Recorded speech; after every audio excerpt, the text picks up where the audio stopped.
Advocate BA Aloor ഉന്നയിച്ച ചില ചോദ്യങ്ങളുണ്ട്. പാർട്ടിയിൽ നേതാക്കന്മാർ ഇല്ലേ എന്നുള്ളത് എന്തൊരു ശോചനീയമാണ്. ജനാധിപത്യ സംവിധാനങ്ങളുടെ ഏറ്റവും ലൂസ് പോയിന്റുകൾ പിടിച്ച് വീണ്ടും മത്സരിക്കുക, അതൊരു വലിയ ചോദ്യമാണ്, സമൂഹം ഏറ്റെടുക്കേണ്ട ചോദ്യം. അതിനോടനുബന്ധിച്ച് വളരെ വ്യക്തിപരമായി സാറുമായി സംസാരിച്ചിരുന്നപ്പോൾ സാറ് പറഞ്ഞു ഇതിൻ്റെ പിന്നിലുള്ള ഭീമമായ സാമ്പത്തിക ചെലവുകളെക്കുറിച്ച്. ആരുടെ പണമാണ് പോകുന്നത്?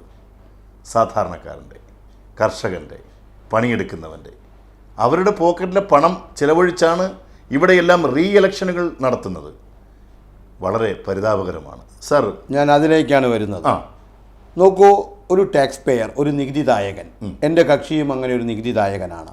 ആ നികുതിദായകനെ സംബന്ധിച്ചിടത്തോളം നമ്മൾ കൊണ്ടുവന്ന പൊതുതാൽപര്യ ഹർജിയിൽ പറയുന്നത് ഇങ്ങനെയുള്ള MLA മാർ തിരഞ്ഞെടുക്കപ്പെട്ട് MP ആയി പോയാൽ ആ പറയുന്ന എല്ലാ MLA സീറ്റിലും തീർച്ചയായിട്ടും വീണ്ടും റീ ഇലക്ഷൻ വേണ്ടി വരും. അപ്പോൾ 5 or 6 സീറ്റുകളിൽ ഒരു റീ ഇലക്ഷൻ നടക്കുകയാണെങ്കിൽ അതിൻ്റെ ഉത്തരവാദിത്വം ആരേറ്റെടുക്കും? ഈ പറയുന്ന MLA മാരോ അല്ലെങ്കിൽ MLA മാർ ഉൾക്കൊള്ളുന്ന പാർട്ടിയോ ഏറ്റെടുക്കാൻ തയ്യാറാണോ? ഒരിക്കലും. അങ്ങനെ ഒരു ജനപ്രാതിനിധ്യ നിയമത്തിൽ ഒരു അമെൻമെന്റ് വരികയാണെങ്കിൽ ഞാൻ പറയാൻ ആഗ്രഹിക്കുന്ന എല്ലാ MLA മാരും മത്സരിക്കട്ടെ എന്ന്. 20 MLA മാരെങ്കിലും മിനിമം മത്സരിച്ച്, അല്ലെങ്കിൽ 40 MLA മാരെങ്കിലും മത്സരിച്ച് ഇവിടെ ഈ ജനപ്രാതിനിധ്യ നിയമത്തിൽ കൂടുതൽ ശക്തി പകരണം എന്നാണ് ഞാൻ പറയാൻ ആഗ്രഹിക്കുന്നത്. അങ്ങനെയാണെങ്കിൽ 20 സീറ്റിൽ വീണ്ടും മത്സരം നടക്കേണ്ടി വരും. അങ്ങനെ നടക്കുന്ന മത്സരത്തിൽ ഒരിക്കലും ഒരു ടാക്സ് പേയറുടെ ഷോൾഡറിൽ ആ ഒരു നികുതി ഭാരം ഏൽപ്പിക്കാതെ ഈ പറയുന്ന രാഷ്ട്രീയ പാർട്ടികളോ അല്ലെങ്കിൽ മത്സരിക്കുന്ന MLA ഞാൻ ഈ പറയുന്ന സീറ്റ് എൻ്റെ ജയിച്ചു വരികയാണെങ്കിൽ, എൻ്റെ MLA സ്ഥാനം എനിക്ക് നഷ്ടപ്പെടുകയാണെങ്കിൽ ഞാൻ അതിൻ്റെ ഉത്തരവാദിത്വം ഏറ്റെടുത്തുകൊണ്ട് ആ ചെലവുകൾ കൊടുക്കാൻ തയ്യാറാണ് എന്ന് ഗവർണറോടാണ് പറയേണ്ടത്. തീർച്ചയായിട്ടും ഗവർണറും ഈ കാര്യത്തിൽ, ബഹുമാനായ ഗവർണർ മുന്നോട്ട് വന്ന ഇങ്ങനെയുള്ള ഓരോ MLA മാരെയും അതുപോലെ മന്ത്രിമാരെയും അദ്ദേഹം ഈ പറയുന്ന സ്പീക്കറുടെ നിർദ്ദേശപ്രകാരം അവിടെ അവരോധിക്കുമ്പോൾ ആ MLA മാരും അല്ലെങ്കിൽ ആ വ്യക്തികളും മന്ത്രിമാരും തീർച്ചയായിട്ടും ബഹുമാന്യനായ ഗവർണറോട് പറയാൻ ഉത്തരവാദിത്വമുള്ളവരാണ്. ഈ പറയുന്ന ഇലക്ഷൻ്റെ എല്ലാ ചെലവുകളും ബൈ ഇലക്ഷൻ വരികയാണെങ്കിൽ ഞാൻ ഏറ്റെടുക്കാൻ തയ്യാറാണ്. ഈ നികുതി ഭാരം ഒരിക്കലും സമ്മതി നായകൻ്റെ ചുമലിലേക്ക് കെട്ടിവെക്കാനായിട്ട് പൊതുജനങ്ങൾ മനസ്സിലാക്കി ഇത്തരം കാര്യങ്ങളിൽ നിന്ന് അവരെ പിന്തിരിപ്പിക്കാനാണ് ശ്രമിക്കേണ്ടത്. അല്ലെങ്കിൽ അത്തരം ആളുകൾക്ക് വോട്ട് നൽകാതിരുന്നാൽ പോലും ഒരു പക്ഷേ ഒരു റീ ഇലക്ഷൻ നടക്കില്ല. ജനങ്ങൾ അങ്ങനെ ചിന്തിക്കുന്നത് കൊണ്ട് എന്ത് തെറ്റാണ് ഉള്ളത്? ഇങ്ങനെ വരുമ്പോൾ ഇത് ഇത്തരമുള്ള രാഷ്ട്രീയ പാർട്ടികൾക്കുള്ളൊരു തിരിച്ചടിയായിരിക്കും. അവരുടെ നല്ല നേതാക്കളെ അവർ മാറ്റി നിർത്തി ഈ MLA മാരെ മുന്നോട്ട് കൊണ്ടുവരികയും ആ MLA മാർ തോൽക്കുകയും ചെയ്യുമ്പോൾ അതിൻ്റെ ഉത്തരവാദിത്വം ജനങ്ങളുടെ ഷോൾഡറിൽ വരില്ല എന്നുള്ള ഒരു തിരിച്ചു ചിന്ത ഒരു പക്ഷേ ഒരു വോട്ടർക്കുണ്ടാവുകയാണെങ്കിൽ തീർച്ചയായിട്ടും നമ്മുടെ ജനാധിപത്യം മറ്റൊരു വഴിയിലേക്ക് തിരിച്ചു വിടപ്പെടേണ്ടി വരും. അപ്പോൾ തീർച്ചയായിട്ടും ജനപ്രാതിനിധ്യ നിയമത്തിൽ ഒരു ജനാധിപത്യത്തിൻ്റെ ഏറ്റവും വലിയ നെടും തൂണെന്ന് പറയുന്നത് വോട്ട് ചെയ്യുന്ന നായകരാണ്.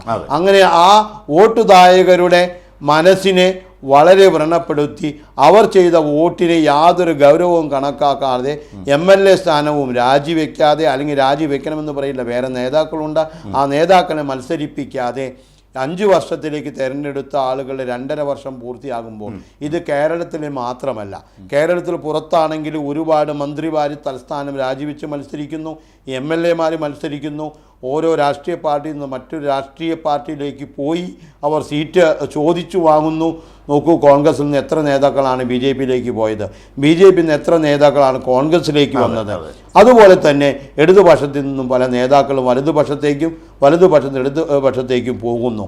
ഇതിൻ്റെയൊക്കെ നമ്മുടെ രാഷ്ട്രീയ മൂല്യങ്ങൾ, രാഷ്ട്രീയ ചൊതി എന്ന് പറയുന്നത് ഇവിടെ ജനങ്ങൾ മനസ്സിലാക്കേണ്ട കാര്യം, ഒരു ലോകത്തെ ഏറ്റവും വലിയ ജനാധിപത്യ രാജ്യമായ ഇന്ത്യയുടെ തെരഞ്ഞെടുപ്പ് ലോകം മുഴുവൻ ഉറ്റുനോക്കുമ്പോൾ മറ്റു സംസ്ഥാനങ്ങളിലോ മറ്റു രാജ്യങ്ങളിലോ മറ്റ് ഭൂഖണ്ഡങ്ങളിലോ ഉള്ളതുപോലെ നമ്മൾ ഇന്ത്യ എന്ന് പറയുന്ന ജനാധിപത്യ രാജ്യത്ത് എല്ലാവർക്കും തുല്യമായിട്ട് അവകാശങ്ങൾ വീതിച്ചു കൊടുക്കുകയും 1 or 2 പാർട്ടികളുടെ നേതൃത്വത്തിൽ രാജ്യം ഭരിക്കുകയും ചെയ്യുന്ന പാർട്ടി ഒന്ന്, അതിനെതിരായ പ്രതിപക്ഷം മറ്റൊന്ന്.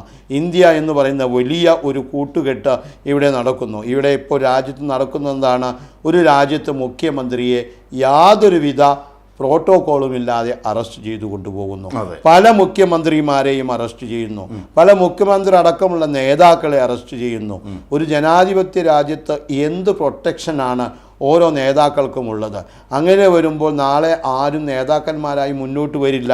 ഒരു പക്ഷേ ഒരു പൗരനെ ഒരു നേതാവാകാൻ ആഗ്രഹിച്ചാൽ ഇതാണ് ഒരു പക്ഷേ വിധിയെന്ന്, അത് ദില്ലി മുഖ്യമന്ത്രി ആയിക്കൊള്ളട്ടെ, ആന്ധ്രാപ്രദേശിലെ മുൻ മുഖ്യമന്ത്രി ആയിക്കൊള്ളട്ടെ, ജാർഖണ്ഡിലെ മുഖ്യമന്ത്രി ആയിക്കൊള്ളട്ടെ, മറ്റേത് സംസ്ഥാനങ്ങളിലെയും മുഖ്യമന്ത്രി ആരായിക്കൊള്ളട്ടെ, അപ്പോൾ തീർച്ചയായിട്ടും പലരും പറയുന്നത് പോലെ ഈ പറയുന്ന അന്വേഷണ ഉദ്യോഗസ്ഥന്മാരെ പേടിച്ച്, അന്വേഷണ സംവിധാനത്തെ പേടിച്ച് ഭരിക്കുന്ന പാർട്ടിയോടൊപ്പം ചേരുക എന്നുള്ള ഒരു സംവിധാനം നിലനിൽക്കും.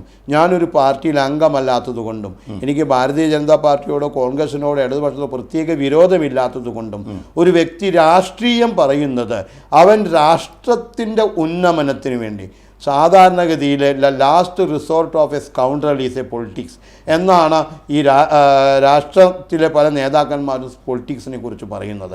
അങ്ങനെ എല്ലാ തെമ്മാടികൾക്കും അവസാനം ചെന്നെത്താനുള്ള ഒരു സ്ഥിരാകേന്ദ്രമാണ് രാഷ്ട്രീയമെന്ന് പറഞ്ഞാൽ പോലും ഞാൻ അതിനൊരിക്കലും യോജിക്കുന്നില്ല. രാഷ്ട്രീയം എന്ന് പറയുന്ന രാഷ്ട്രീയ സമ്പത്തും രാഷ്ട്രീയ ചിന്താഗതിയും രാഷ്ട്രീയ വ്യക്തിത്വവും വളർത്തി സമൂഹത്തിൻ്റെ ഉന്നമനത്തിന് വേണ്ടി പ്രവർത്തിക്കാനുള്ള ഒരു വലിയ മേഖലയാണ് രാഷ്ട്രീയം. എന്നെ ഒരുപാട് രാഷ്ട്രീയ നേതാക്കൾ കണ്ടുപോകുന്നുണ്ട്. അവർക്ക് നിയമപരമായ പ്രശ്നങ്ങൾ ഉണ്ടാകും.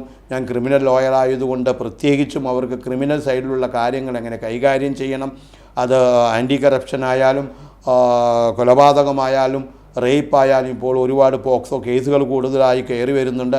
അത്തരം കേസുകളിലെ കാര്യങ്ങളാണെങ്കിലും ഓരോ കോടതികളിലും അതിൻ്റേതായ കാര്യങ്ങൾ വ്യക്തമായി പറയാനായിട്ടുള്ള നിയമോപദേശം പലരും തേടുന്നുണ്ട്. അതിലൊരു പക്ഷേ പോലീസ് ഉദ്യോഗസ്ഥരുണ്ട്, അഭിഭാഷകരുണ്ട്, അല്ലെങ്കിൽ റിട്ടയർമെൻറ്റ് നടത്തിയിട്ടുള്ള പല ജഡ്ജിമാരുണ്ട്, പല പബ്ലിക് പ്രോസിക്യൂട്ടേഴ്സുണ്ട്. ഇവരൊക്കെ നിയമത്തിൻ്റെ യഥാർത്ഥ വശങ്ങൾ എന്താണെന്നാണ് എന്നോട് ചോദിക്കുന്നത്.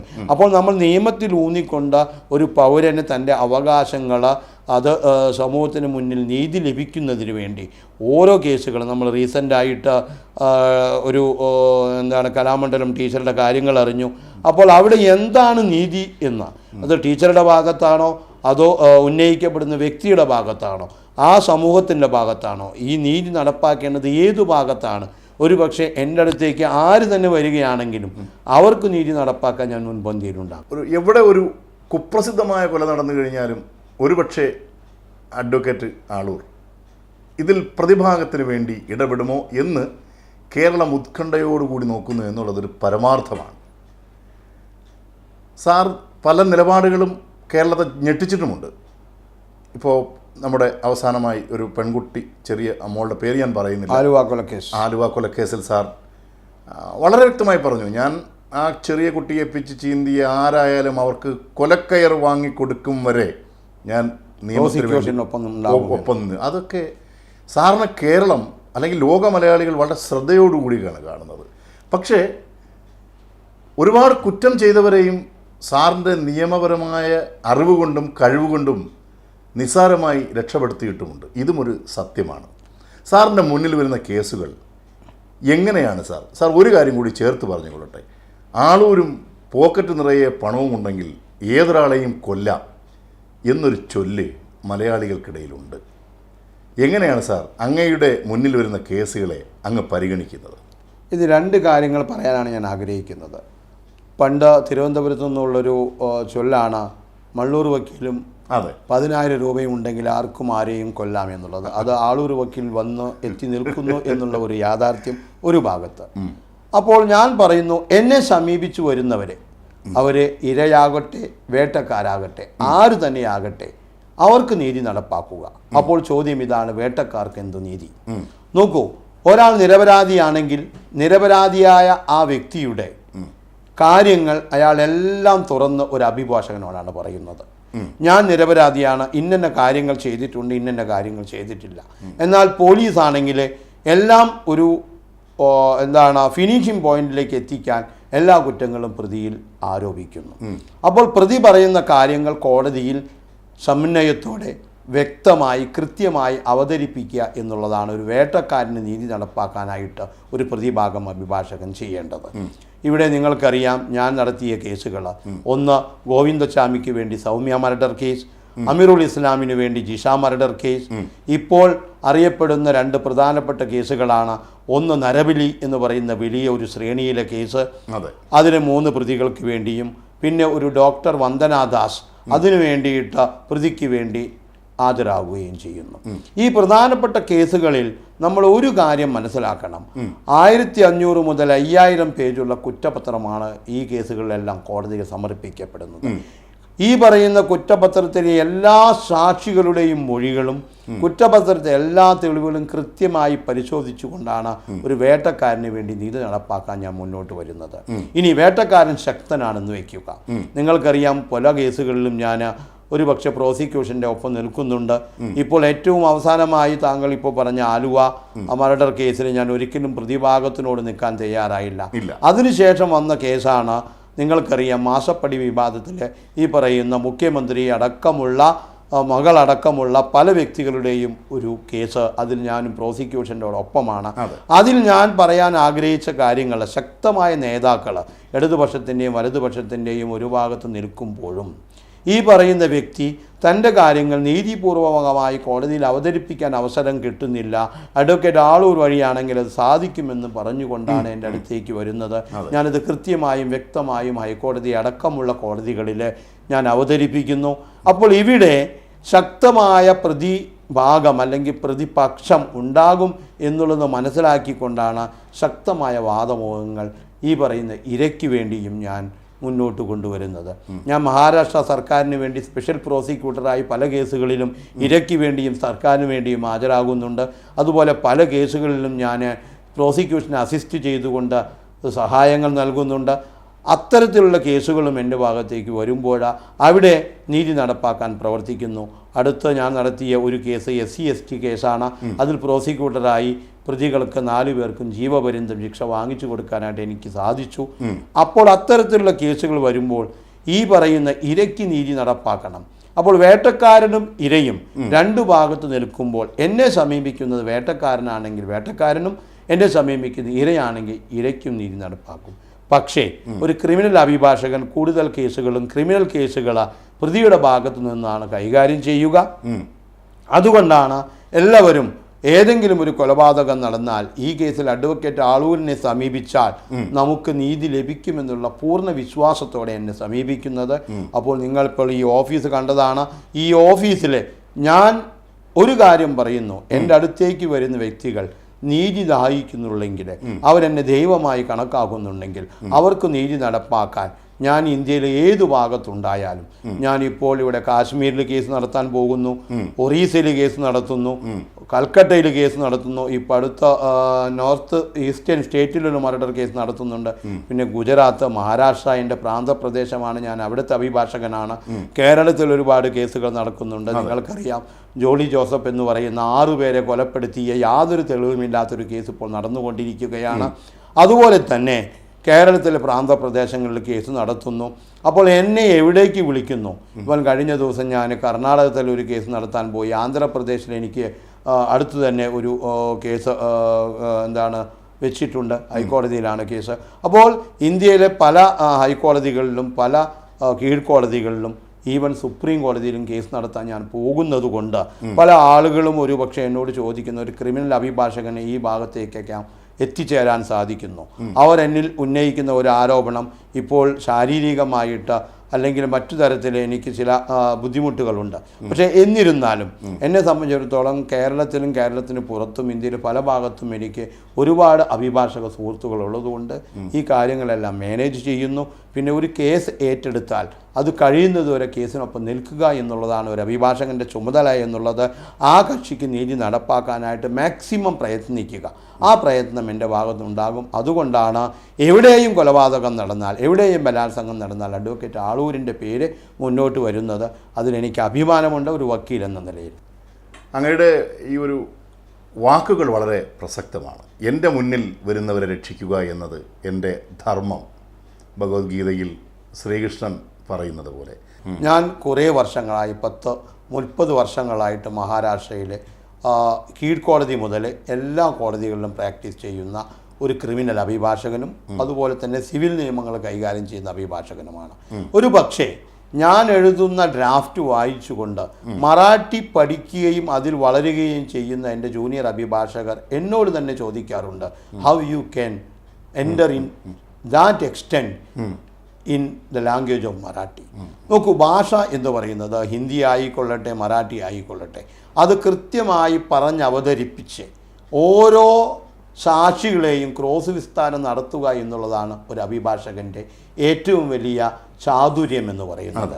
അപ്പോൾ ഒരു കാര്യം നേരത്തെ മുകേഷ് പറഞ്ഞതുപോലെ അഭിനയിച്ച് ഞാൻ കാണിക്കും, കൺവേ ചെയ്യാനായിട്ട് ലാംഗ്വേജിന് ഒരു പ്രസക്തിയുമില്ല എന്ന് പറയുന്ന അതേ അർത്ഥത്തിൽ തന്നെ ഞാൻ എല്ലാ ഭാഷകളിലെയും ആത്യന്തികമായിട്ട് ഭാഷയുടെ ഉൾവശത്തിലേക്ക് ചെന്നുകൊണ്ട്, അത് തമിഴായിക്കോട്ടെ അല്ലെങ്കിൽ മറാഠി ആയിക്കോട്ടെ, ഇനി എനിക്ക് മനസ്സിലാകാത്ത ഭാഷയാണ് ഒരു പക്ഷേ കർണാടകത്തിലെ കന്നഡയും അതുപോലെ തന്നെ തെലുങ്കും എന്ന് പറഞ്ഞാൽ പോലും കൂടുതൽ കാര്യങ്ങൾ നമുക്ക് ഉൾക്കൊള്ളാൻ സാധിക്കും.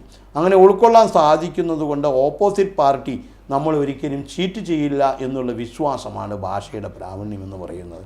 ആ പ്രാവീണ്യത്തിൽ നിന്നുകൊണ്ടാണ് കീഴ്ക്കോടതികളിൽ തീർച്ചയായിട്ടും അഭിഭാഷകർ വരേണ്ടത്. ഈ മലയാള ഭാഷ തന്നെ നല്ല രീതിയിൽ സംസാരിക്കാൻ സാധിക്കണം.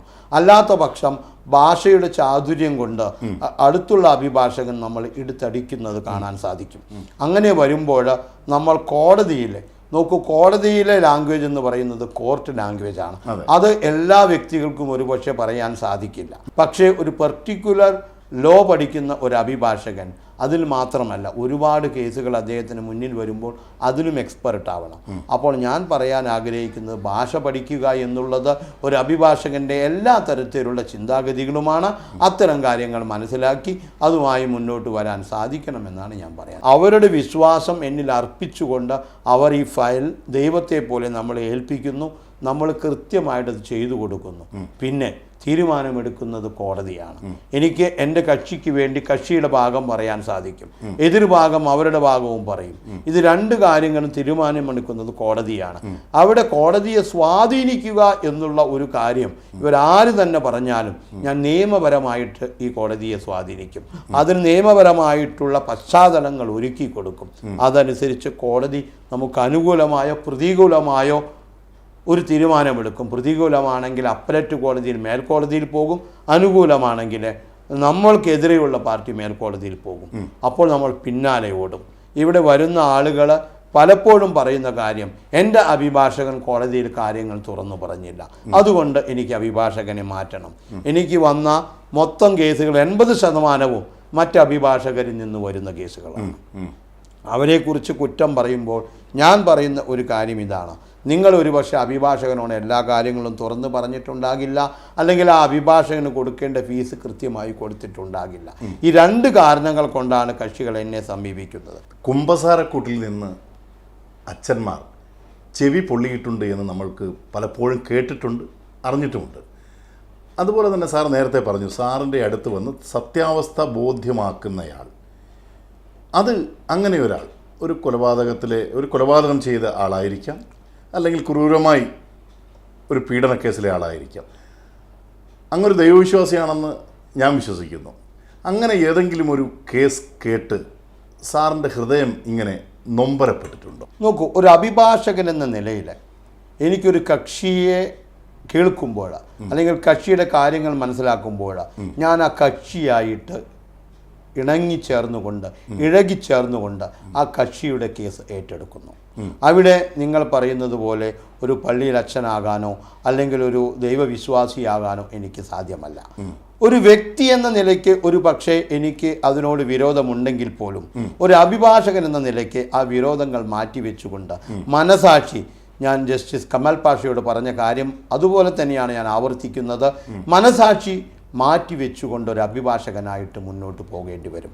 ഒരു പക്ഷേ താങ്കൾ പറയുകയാണ് ഈ കൊലപാതകം നടത്തിയ വ്യക്തിയെല്ലാം മറിച്ച് ഇരയാണ് എന്നെ സമീപിക്കുന്നതെങ്കിൽ ഞാൻ വൈകാരികമായിട്ട് ആ പ്രതി കുറ്റം ചെയ്തിട്ടില്ലെങ്കിൽ അയാളെ ശിക്ഷിക്കണമെന്ന് പറഞ്ഞുകൊണ്ട് കളവുകൾ മുന്നോട്ട് കൊണ്ടുവന്ന് എനിക്ക് കേസ് നടത്താൻ സാധ്യമല്ല.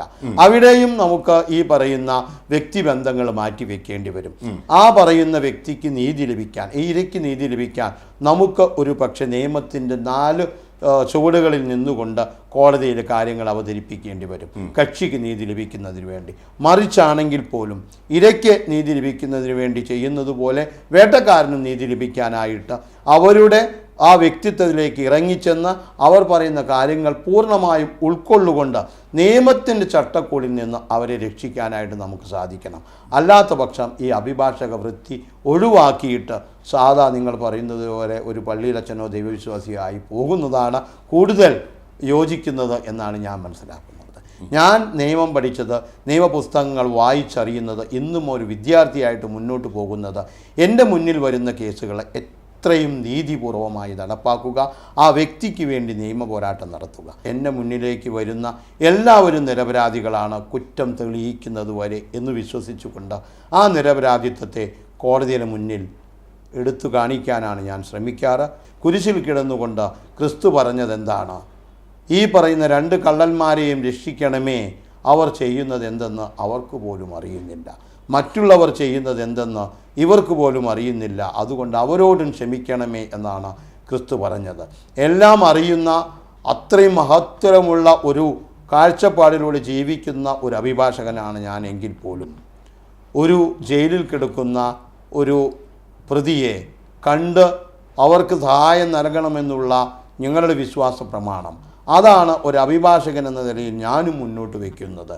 ഇങ്ങനെയുള്ള ഒരു വ്യക്തിക്ക് നീതി നടപ്പാക്കാനായിട്ട് എത്ര തരത്തിലുള്ള സഹായം ചെയ്യാൻ സാധിക്കും? ഞാൻ ആഗ്രഹിക്കുന്നത് അവർക്ക് നീതി നടപ്പാക്കാൻ എൻ്റെ ഭാഗത്തു നിന്നും നടുന്തൂണായിട്ട് ഒരു അഭിഭാഷകനായിട്ട് എനിക്ക് നിൽക്കാൻ സാധിക്കുന്നുവെങ്കിൽ നിങ്ങളെപ്പോലുള്ള മാധ്യമപ്രവർത്തകർ ചെയ്യുന്ന ഓരോ കാര്യവും അത് നീതി നടപ്പാക്കാനാണെങ്കിൽ തീർച്ചയായിട്ടും അഭിഭാഷകൻ എന്ന നിലയിൽ നീതി നടപ്പാക്കാൻ വേണ്ടി മാത്രമാണ് ഞാൻ ഈ കറുത്ത കുപ്പായം കോടതിയിൽ അണിയുന്നത്. അല്ലാത്ത പക്ഷം ഞാനൊരു സാധാ വ്യക്തിയായി, സാധാ ഒരു മനുഷ്യനായി ജീവിക്കാൻ ആഗ്രഹിക്കുന്നു. ഒരു അഭിഭാഷക വൃത്തി എന്ന് പറയുന്നത് മറ്റുള്ള പ്രൊഫഷനേക്കാളും വളരെ ക്രമീകരിച്ചുകൊണ്ട് ഒരു 2-3 വർഷം ഒരു സീനിയർ അഭിഭാഷകനോടൊപ്പം, സത്യം പറഞ്ഞാൽ മലയാളത്തിൽ പറയുന്ന ഒരു ആട്ടും തുപ്പും കേട്ടുകൊണ്ട് നിന്ന് എല്ലാ കാര്യങ്ങളും മനസ്സിലാക്കിയാൽ മാത്രമേ പിന്നീട് മുന്നോട്ടുള്ള കാര്യങ്ങൾ ചെയ്യുവാനായിട്ട് ഈ പറയുന്ന അഭിഭാഷക വൃത്തിയിൽ സാധിക്കുകയുള്ളൂ. അപ്പോൾ പുതിയ തലമുറ